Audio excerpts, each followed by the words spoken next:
All right, it's about 10:14 in the morning. I've taken care of the property that we were at earlier this morning where we lost that property and loaded that out, gave them back their vendor key. We're no longer working with them. They're gonna go with the other painter who is cheaper. What can you do? We do have 2 units that are getting painted today, so I've got my guys working on that. I just came from there and I'm over here. Wanted to see if Lucky was going to be back in the same spot. He told me he would be, and he is. So I'm getting ready to go see how he's doing. It's going to be hot today. I know that. It's going to be like 90 degrees. I'm already sweating. I've got no AC in the van. I've got drinks in the van. So if he's thirsty, I got a drink for him. If he's hungry, we can go get something to eat. And maybe we can go back to that same park. Hopefully there's some shade. And maybe do some more filming with him. We'll see. I doubt he got a chance to see the video because the video literally just got put up. He doesn't even have a phone. But I would like to share with him some of the comments that people were leaving on the video, see what he thinks about that. Give him my take on what people thought of him and, you know, get his reaction to that. You know, I read comments on that video, people saying that I'm exploiting people and, you know, I'm not trying to help anybody. I'm just doing this for the views. This literally just happened. This was happenstance that this happened. And of course, I thought, you know, maybe this would be a video that people wanted to see and maybe it could get some views. Who knows? Maybe this could be good for him and for me and for After Prison Show. But I want to make one thing clear. I'm not Superman. Like, I can't save anybody's life. I've learned from time and time again in trial and plenty of error with After Prison Show and trying to help people who don't want to help themselves that you can't help anybody who doesn't want to help themselves. You know, if Lucky genuinely wants some help, I would try to help him get that help. And I'm going to tell him that today. But I'm not going to press anything on anybody because I've tried to do that in the past and it just doesn't work. So let's go talk to Lucky, see how he's doing today and see if he's interested in coming with us and filming some more. Hey, Lucky.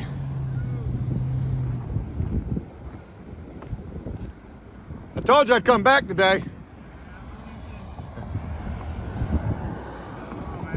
Not much, man. What's going on with you? Not much. Having a slow morning, I guess. You drawing? Yeah. Heck yeah, man. Yeah, I just got started on it. I had a lady drive by a few minutes ago.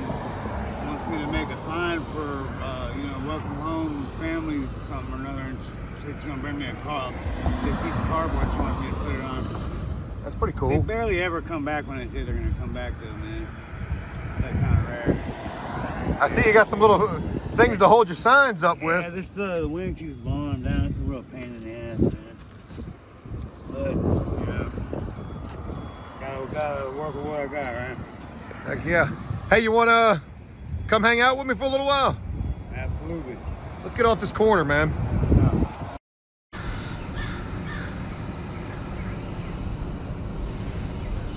Oh, it is recording. Okay. Man, it's been a long time since I've used this camera. Yeah. All right. We got the big gun out today, so I don't have to film on my phone. And bing bong, we got lucky. What's your shirt say? Tis your lucky day. Man, look at you, man. You're looking sharp with those glasses on. Yeah. Gotta keep the sun out of my eyes, man. It burns me up. Well, I mentioned it was going to be hot today. Yeah. So it's good that we're getting this filming done a little sooner than later. Yeah, it's not that hot yet. Hey, let's walk and talk like we did the first time, man, if you don't mind. All right. Sounds cool. So Lucky, you don't know, well, you do know, I don't want to say that you don't know because I told you. I put the video up that me and you filmed the day before yesterday. You haven't had a chance to see that yet. Nah. But you told me that you assumed that I put the video up because what happened? Well, somebody sent me a few bucks on my Cash App and said they seen the video and they hoped the best for me, man. So that was pretty cool. Yeah, what'd you think when you saw that come through? It put a smile on my face for sure. I was like, all right, man, that's cool. I needed it too. Did you? Yeah, I was broke. Did you have any apprehensions after you met me and we filmed that, you know, maybe this was, well, I don't know, I don't want to put words in your mouth. I mean, apprehensions wouldn't be the right word, man, because I really, I was kind of excited, man, you know, had some hope that this would be a good thing. You know, of course, I tempered that with, you know, caution. Of course. You know, I don't want to get my hopes up to be let down or anything, but, you know, I'm an optimistic person by nature, so I don't expect the worst to happen. You know, I think a lot of times when we have those kind of thought patterns, it's almost like it manifested to happen. You know, like when you talk something up, at you know, stuff like that. So I try to keep a positive frame of mind most of the time. You know, it's interesting that you say that because I talk so much about my painting business failing, and sure as shit, that's what it's doing. Yeah. But I told you today, and I probably told you the first day that I met with you, that I thought that this was kind of like fate. This could be a good thing for you. This could be a good thing for me. This could be a good thing for this YouTube channel, After Prison Show, that I have. And I want this to be a good thing mutually. Absolutely, yeah, that sounds great. You know, you mentioned hope. Hope is such an important thing to have, you know, given especially your current circumstances. Who knows what this could lead to? Yeah, I'm definitely excited about the possibilities, man. I really am. I'd like to be able to, you know, change my life, and maybe this could be the catalyst to help me do it, you know. Well, our little bench is right over there. Okay. That's like our little spot. Look, we got the water fountain like on the prison rec yard. Bring you back at all? Yeah. The last yard I was on didn't look nothing like this. Did they have grass or was it all? Vaughn's Ridge was all gravel, man. Green Rock had some grass in the middle. Green Rock's yard was small, but it had a real nice weight pile and had a track to run around. It was a short track, but you know, it was all right. I used to do a lot of jogging and stuff outside when I was there. I thought Green Rock's yard was so small because before, when I was at Dillon, man, they got a huge yard. It's acres. It's got a full soccer field and a whole other side that's just as big, and you know, 2 weight piles, 2 full court basketball courts on each yard. It's huge. Then I got to Green Rock. I was like, man, this yard sucks, man. It's all tiny, you know. Then when I got to Vaughn's Ridge, I found out what a real tiny yard was. Yeah, you were in the dog kennel for a while. God, man, it was terrible. Yeah, that yard there, man. It's not even set up where you can't even run in a circle. You have to run in a triangle because and it's so small. There's no, you know, cutting it short to a circle. It's just a, you know, tiny yard, man. It's only got a half a basketball court on it. Well, I want to say this. You know, this is the second time that I'm getting a chance to see you and to work with you.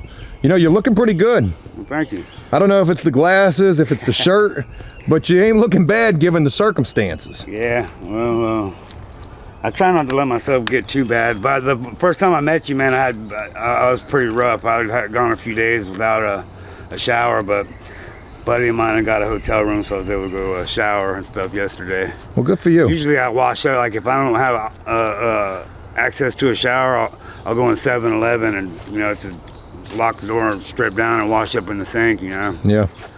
Well, hell, I'm so used to that anyways. When I was in the hole, you know, in prison, I washed up in my sink every day. Sometimes I wouldn't go to the shower because every time I did, the cops would toss my cell, you know, take any extra shit I managed to get, you know, blankets and whatnot. So I got used to washing up in the sink, you know. Then I'm pretty proficient at it. So okay, let's talk about this. I put this video together yesterday. You haven't had an opportunity to see it yet. No, I want you to see this video, so I hope that you'll get the access to be able to do so. But I want to just give you a little bit of the feedback that I got from this video. Okay. There were first of all, I haven't done something like this in a long time. But this is what I used to do. I used to work with people and, you know, showcase their stories and struggles and, you know, maybe even try to help them, but a lot of times that didn't go so well. I put this video together with you. I upload this video, and the people who have seen this video, I'm talking probably like 99% of the people just had something positive to say.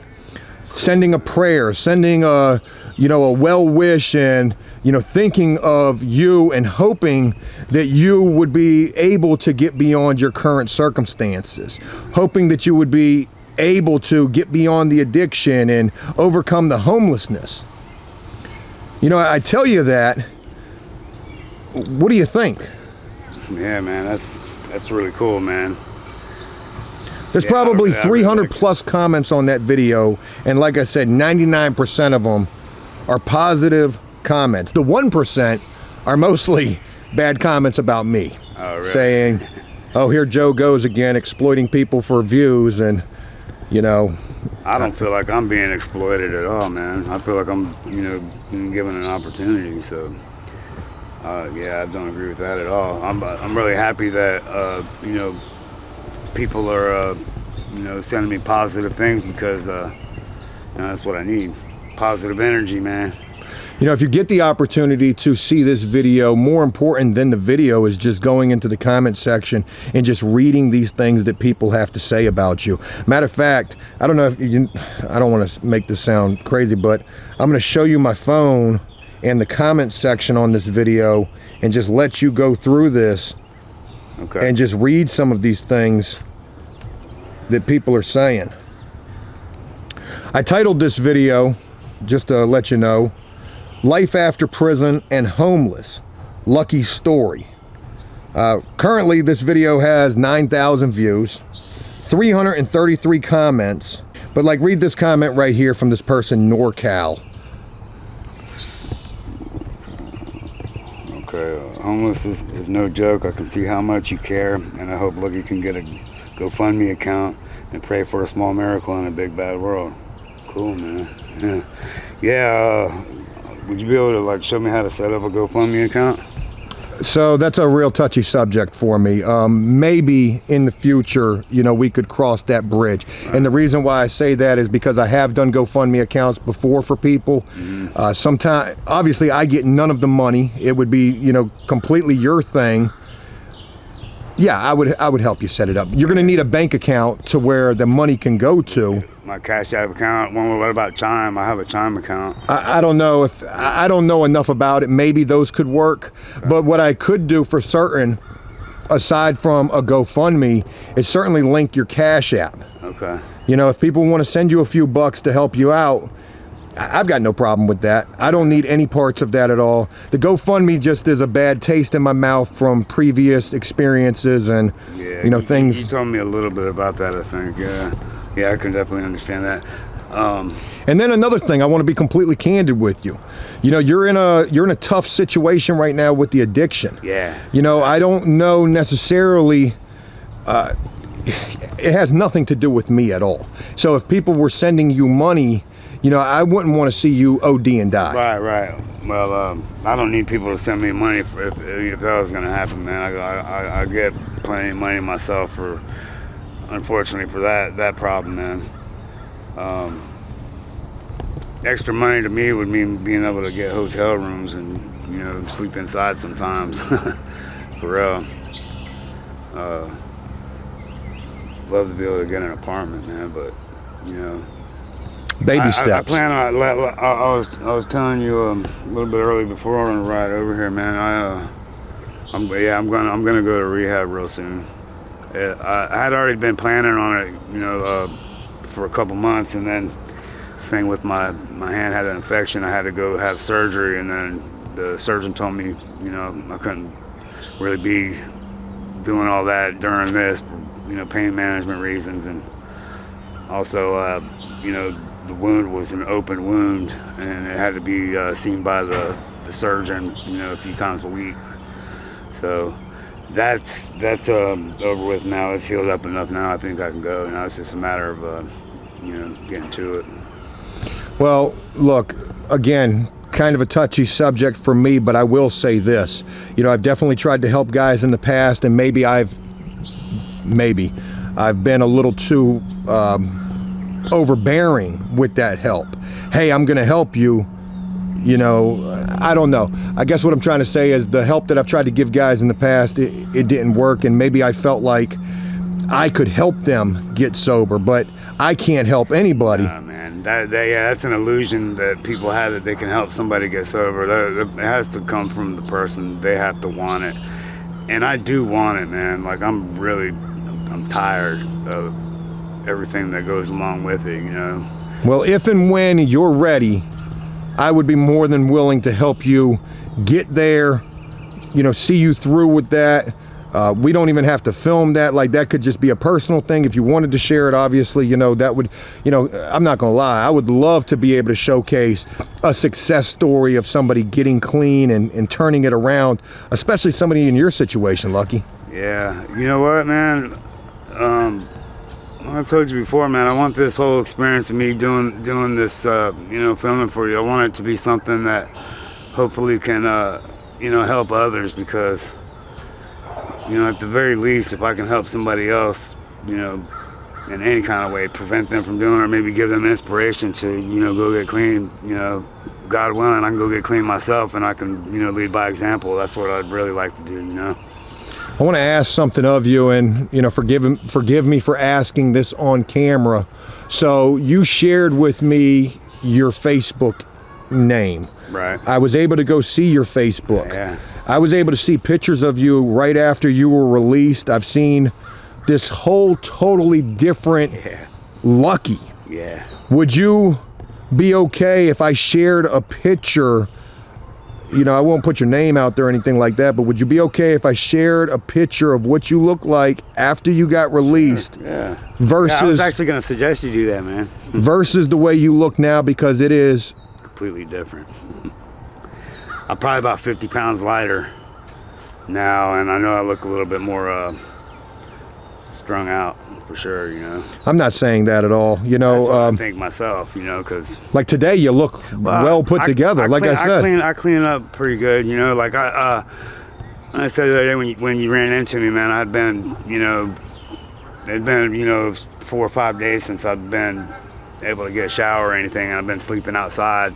You know, now that I'm actually really looking at you, you shaved. And yeah, see, I looked at myself in the mirror at Wawa, man. I said, God dang, man. Did you shave in the sink at Wawa? No, I shaved in the hotel room where my friend let me take a shower last night. So, yeah. Well, good for you. But I got it when I seen myself in the mirror at Wawa after the interview, and I said, man, I look like shit. You know, if I'm gonna do this again, I'm gonna try to at least clean up a little bit, because, you know, I'm not, you know, normally a raggedy, you know, I mean, this homeless thing, I usually can take better care of myself most of the time, even being homeless, than I had been when you ran into me, you know. I had thought about some things. I thought about, you know, what could I do to potentially help you?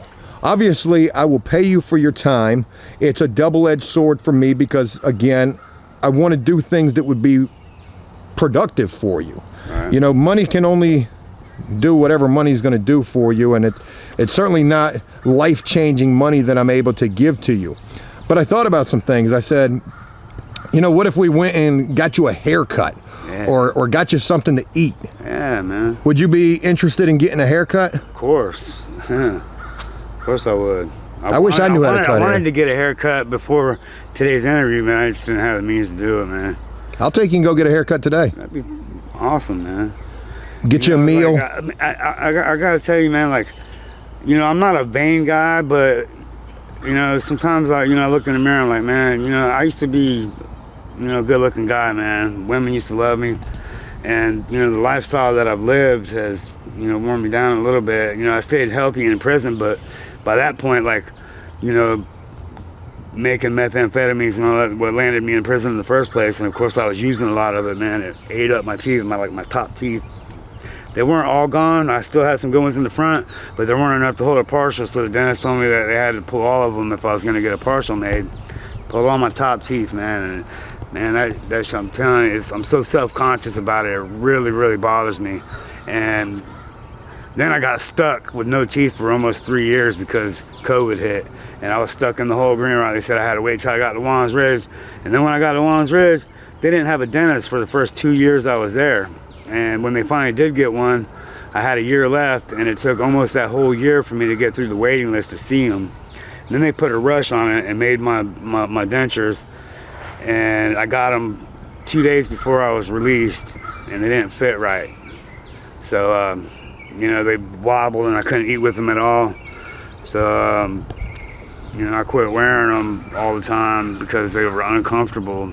And then I had them put up in my friend's storage unit with all my, you know, all my paperwork and everything, all my, you know, artwork and all that. And he disappeared, and he wound up losing that storage unit, so I lost all my stuff. So now I don't have no top teeth. I'm real self-conscious about that, man, because like I said, I used to be a really good-looking guy, and it's just, you know, I'm not vain, but it's still, you know, it sucks. You know what I mean? I can't imagine. You know, if you were able to get sober, if you go through a program and you were able to get sober, what kind of things would you know, want to do with your sobriety?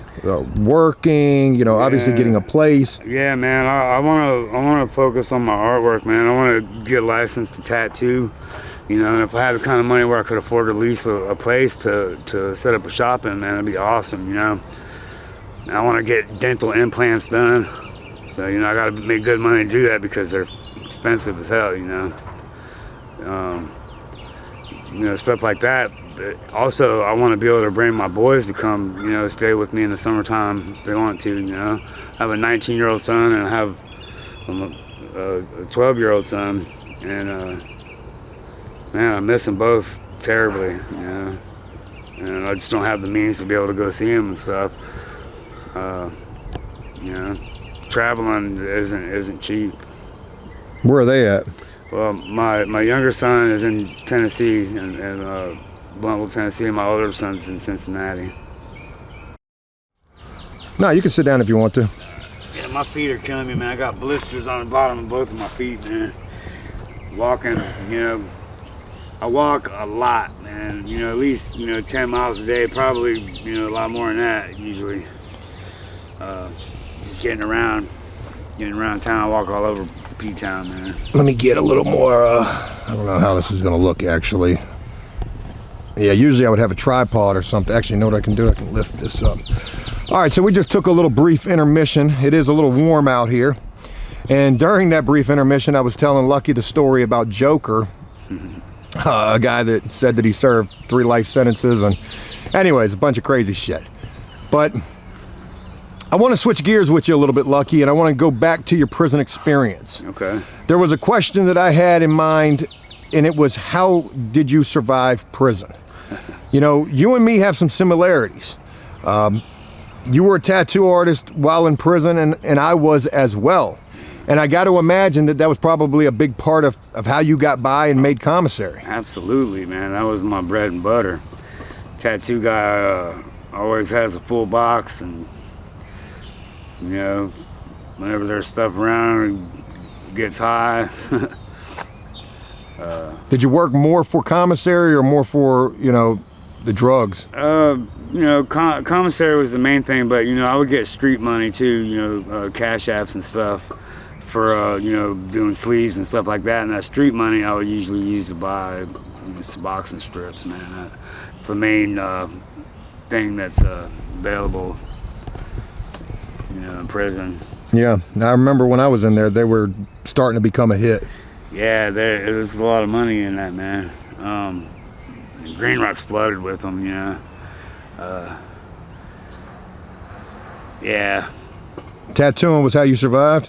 Yeah, man. I didn't have anybody on the street sending me no money. Not until, you know, several years into my bid, my cousin got in contact with me, and he, but, you know, he didn't send me a lot of money. He did stuff here and there. I wasn't asking for a lot.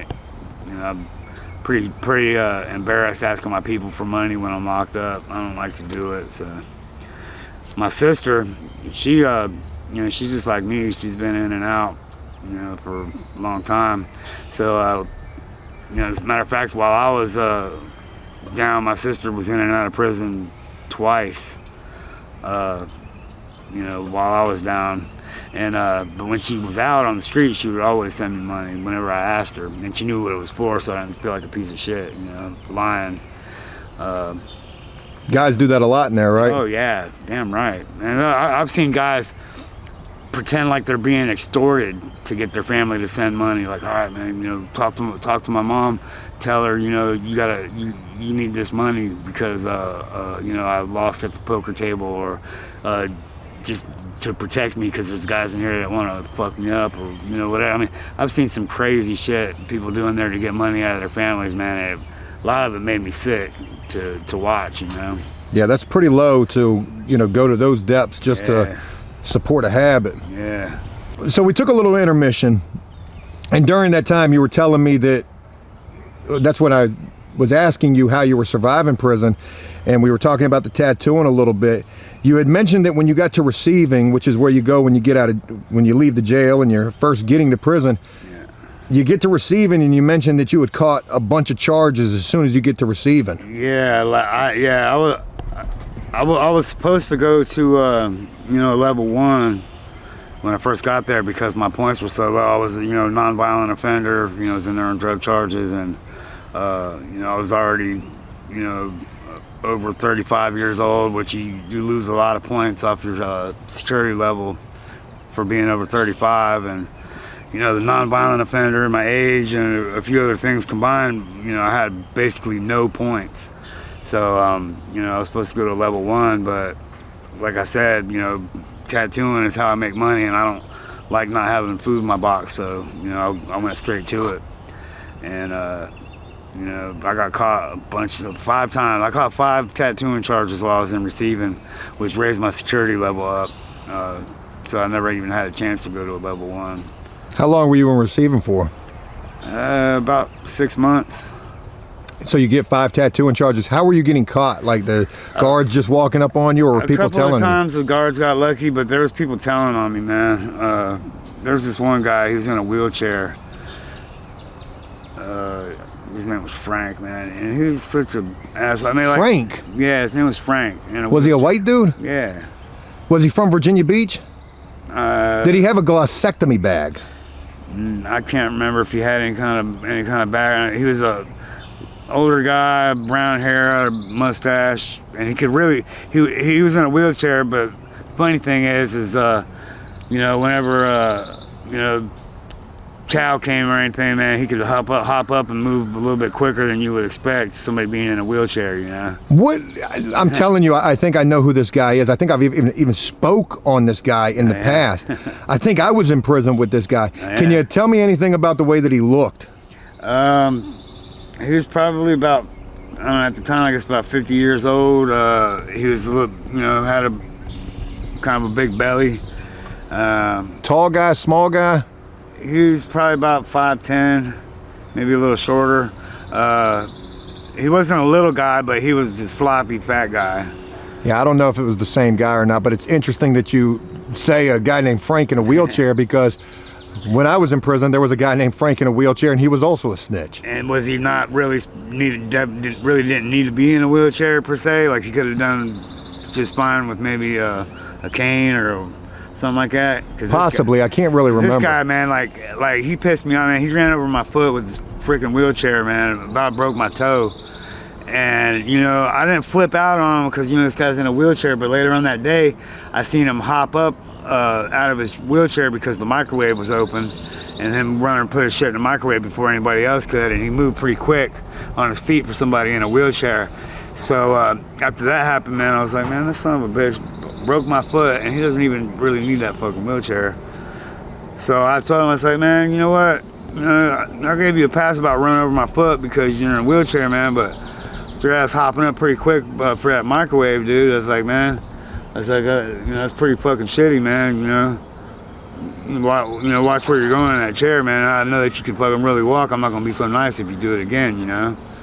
And after that's when I started getting popped for tattooing. So he was telling on you. Yeah, he was telling. And then the major, man, he comes to me and he says, you know, I personally don't give a shit about tattooing. I really don't care. But you know, we when we got somebody coming up and you know telling us every time you're tattooing, if we don't do something about it, it'll look bad. So you know, you need to be careful about what you're doing and who sees you doing it. So you know, he told me somebody was telling me. He wasn't gonna tell me who because you know obvious reasons. But yeah, and I figured that out pretty quick. Put 2 and 2 together pretty quick because other people thought that he had told on them about some other things too. So when he would tell on you, they wouldn't even have to catch you per se in the act. What would happen? Well, he would tell on me while I was in the act, and then they would come in and run down on me. Yeah, see, I had it happen where they would tell on me and then they'd come shake me down. I wasn't even tattooing during that time. Oh yeah, that's happened too, man. And then go get the guy that I tattooed and show the fresh tattoos. Yeah. And once they catch me with the stuff, it's pretty much game over. Yeah, I've had, and that telling shit, I wasn't just confined to Dillon, man. It was at Green Rock too. It surprised me that there were so many snitches in prison, man. Like, what the hell? I mean, we're all in here, man. Like, why are you guys telling on each other for, you know? It surprises me that you're saying, well, actually it doesn't surprise me because I was surprised myself when I first got locked up, seeing how many people were snitching. But when you got to the level 4, Wallens Ridge, you know, what Wallens was the Ridge is listed as a level 4, but it's not. When you know they call it a level 5, man. Like I had 63 points. I wasn't allowed to be at a level 4, and I was looking on the internet, man, and I seen they have it listed as a level 4, and I was kind of confused to that myself. So it's a level 5? Yeah, it's a level 5, and they don't have a level 6 anymore. Red Onion used to be, well, it wasn't even a level 6, it's called a level S, which you know was sad because it was, you know, the whole entire compound was single man cells and all that, and they've outlawed that federally. So now the Red Onion is a level 5 too. So Wallens Ridge, Red Onion, and Sussex 1 are all level 5s. I'm really sure why, because I seen that on there. I looked it up and it said level 4. I was like, man, it's not right unless they changed it within the last couple of years. But I don't think that's the case either. I think that's I don't know what that is, man. Well, when you were at Wallens Ridge, I'm really curious about that because I'd never been anywhere that high. Mm-hmm. You know, was the snitching taking place there as well? No, not like that. It happened, but nowhere near the level it was at the lower compounds, man. Because at the level 5, they'll kill you. Yeah, and you know, there were people killed at Wallens Ridge while I was there.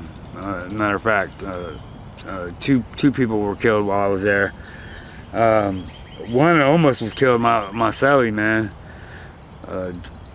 Older white dude, he's been locked up a long time. He started out with a 16-year sentence, but he's been down, you know, 30-something years now because he's a real violent guy, a really hyper-violent guy.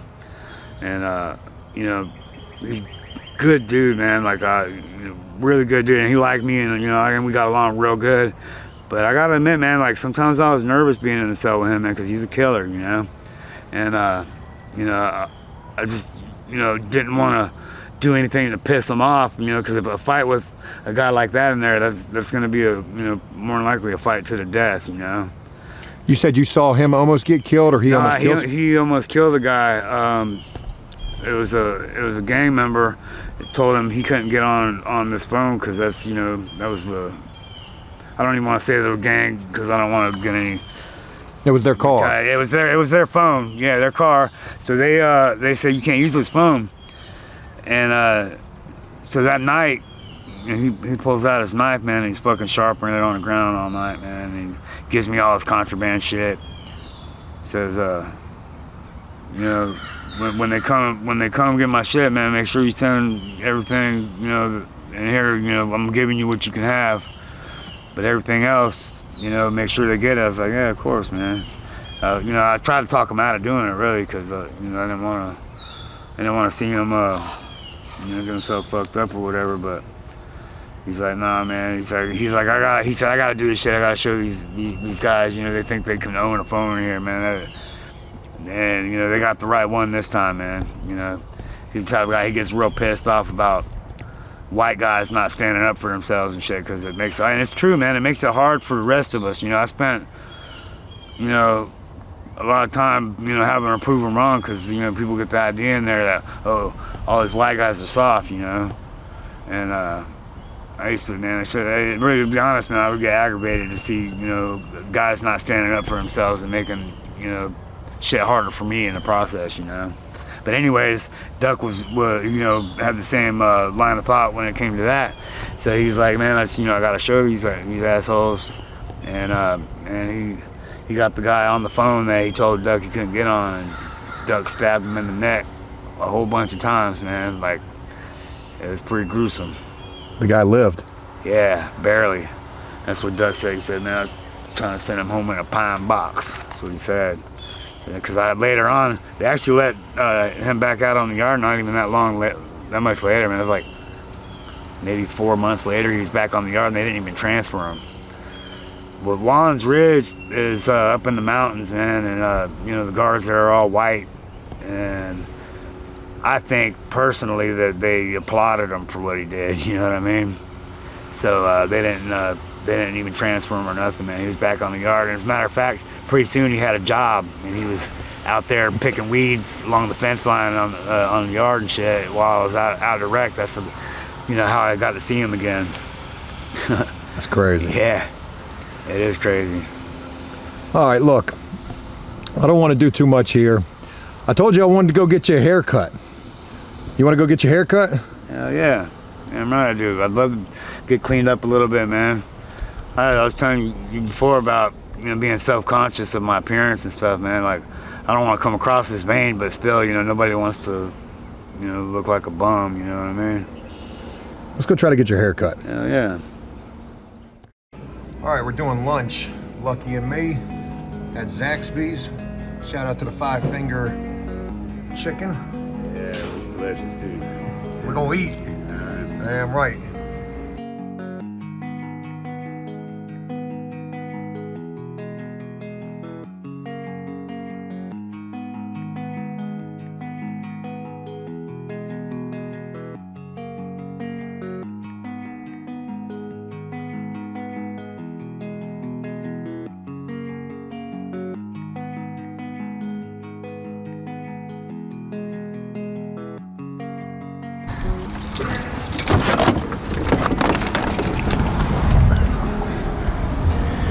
All right, so we just got Lucky's haircut. Let's do the haircut reveal. Bing! Look at this guy looking like $1,000,000 right here. Looking fresh, man. What do you think? I love it, man. Yeah. Ain't nothing like a haircut to make you feel better. Yes, sir. Feel great.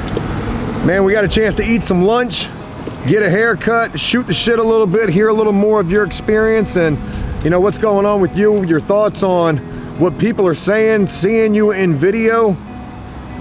What do you think about today, man? Yeah, it's been a great day, man. I appreciate it very much.